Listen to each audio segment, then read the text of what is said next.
Friends, અત્યારે તો કેરીની સિઝન બહુ સરસ ચાલી રહી છે, તો કેરીનો રસ પણ બહુ ખાધો હશે. તો ચાલો આજે આપણે કેરીમાંથી શીરો બનાવીએ. એને આપણે મેંગો હલવો પણ કહી શકીએ.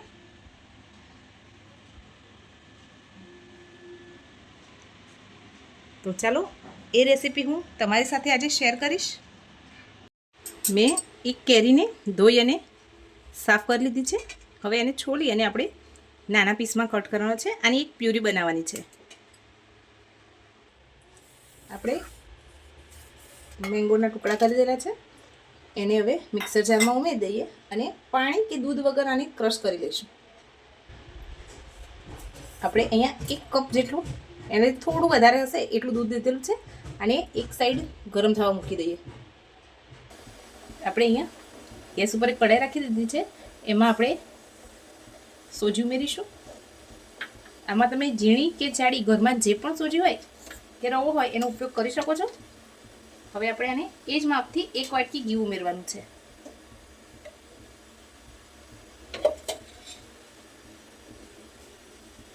જરૂર પડશે તો થોડું આપણે ઉપરથી નાખીશું. અત્યારે 1 વાટકી સોજી લીધેલી છે. મેં 1/4 કપ જેટલું ઘી લીધેલું છે. હવે આને સોજીને ઘી સાથે સરસ શેકી લઈએ. ગેસની ફ્લેમને લો કરી દઈશું અને સરસ રીતે આને ઉડી જાય બરાબર. સહેજ કલર ચેન્જ થશે એટલે સુવાસ આવવા લાગશે. પછી આપણે આમાં દૂધ ઉમેરીશું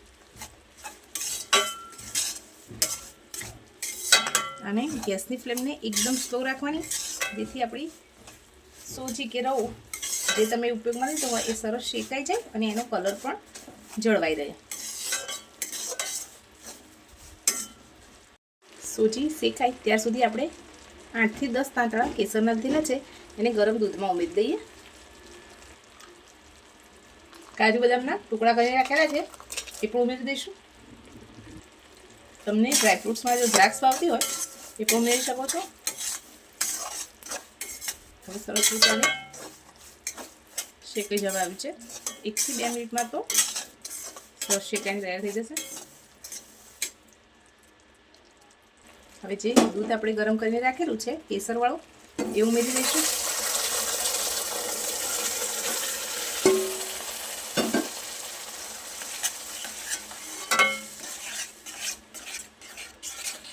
હવે જે આપણે કેરીનો પલ્પ રાખેલો ક્રશ કરીને એ ઉમેરી દઈશું. બધું સરસ મિક્સ કરી લઈએ એકવાર. એકદમ ટેસ્ટી અને ડિલિશિયસ મેંગોનો શીરો બનીને તૈયાર થશે. તમે મેંગો હલવા પણ કહી શકો છો.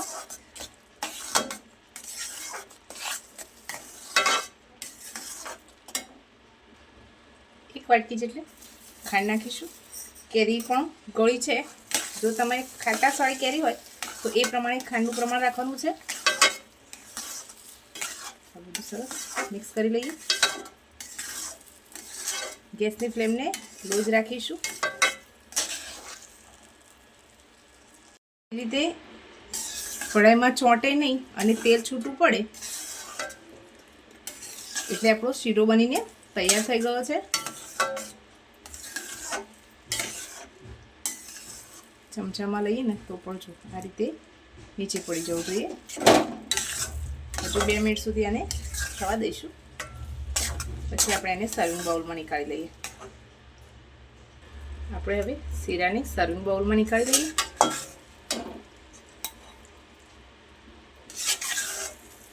આમાં મેં કોઈ કલરનો ઉપયોગ નથી કર્યો.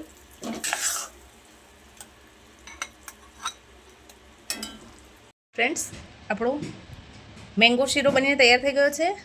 તમને આ રેસીપી ગમી હોય તો લાઈક કરજો, શેર કરજો અને મને કમેન્ટ કરવાનું તો ભૂલતા જ નહીં. Thank you.